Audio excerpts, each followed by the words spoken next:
അവകാശങ്ങൾ എല്ലാവർക്കും തുല്യമാണ്, നീതിയാണ്, ശിക്ഷ അനുഭവിക്കേണ്ടതിന്റെ വിഷയത്തിലും യാതൊരു മാറ്റങ്ങളും ഇല്ല എന്നതാണ്. 2022 നാഷണൽ ക്രൈം റെക്കോർഡ്സ് ബ്യൂറോ NCRBയുടെ കണക്ക് പ്രകാരം രാജ്യത്തെ തടവുകാരിൽ 75% വിചാരണ തടവുകാരാണ്. കുറ്റം തെളിയിക്കപ്പെടാത്ത 4 ലക്ഷത്തിലധികം മനുഷ്യർ നമ്മുടെ ജയിലുകളിൽ കഴിയുന്നു എന്നതാണ്. 8, 10, 15 വർഷങ്ങൾ കഴിഞ്ഞിട്ട് വിചാരണ പൂർത്തിയാക്കി വിധി വരുമ്പോൾ ഒരു തെറ്റും ചെയ്തിട്ടില്ല എന്ന് പറയുന്ന വലിയ സംഭവങ്ങളാണ് നാം കണ്ടുകൊണ്ടിരിക്കുന്നത്. സുപ്രീം കോടതിയുടെ ഗവേഷണ വിഭാഗം പറയുന്നത് ജയിലുകളിലെ ഓക്യുപ്പൻസി റേറ്റ് 130 ആണ്. 100 ആൾക്ക് സൗകര്യമുള്ള ജയിലുകളിൽ 130 ആളുകളെയാണ് പാർപ്പിച്ചിരിക്കുന്നത്. ഉൾക്കൊള്ളാൻ കഴിയുന്നത് അധികം മനുഷ്യർ അവിടെ കഴിയുന്നു.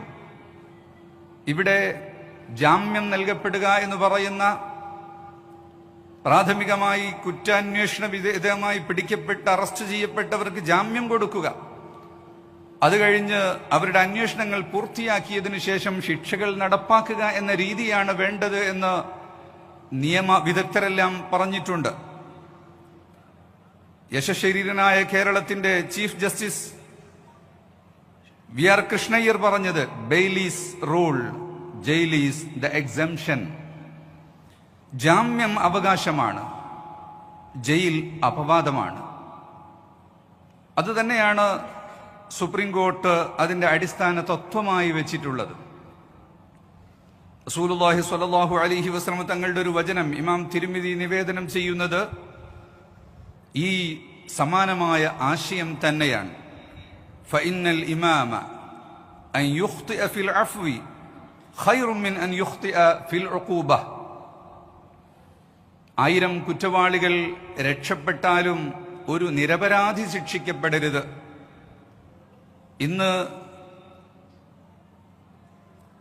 ലോകം നടത്തിക്കൊണ്ടിരിക്കുന്ന പഠനങ്ങളിൽ ഈ ജയിൽവാസം കൊണ്ട് മനുഷ്യർക്ക് മാറ്റം ഉണ്ടാകുന്നുണ്ടോ? ഇത്രയേറെ ആളുകളെ ലോകത്ത് ജയിലിൽ വെച്ചിട്ട് ഇന്ത്യയേക്കാൾ എത്രയോ കൂടുതലാണ് അമേരിക്ക പോലുള്ള രാജ്യങ്ങളിൽ. ജനങ്ങളിൽ മാറ്റമുണ്ടാകുന്നുണ്ടോ? അവർക്ക് ഡിപ്രഷനും മറ്റുമായി പുറത്തു വരുമ്പോൾ ആ മനുഷ്യരുടെ ശരീരവും മനസ്സും നശിക്കുകയും അവര് സമൂഹത്തിൽ ഒരു ഗുണവും ചെയ്യാൻ പറ്റാത്തവരായി മാറുകയുമാണ് ചെയ്യുന്നത്. കൊടും ക്രിമിനലുകൾക്ക് നൽകേണ്ട കൃത്യമായ പല ശിക്ഷകളും ഉണ്ട്. അവ നൽകപ്പെടാതിരിക്കുന്നത് കൊണ്ടാണ് യഥാർത്ഥത്തിൽ കുറ്റകൃത്യങ്ങൾ വർദ്ധിക്കുന്നത്. നമ്മുടെ ജീവിത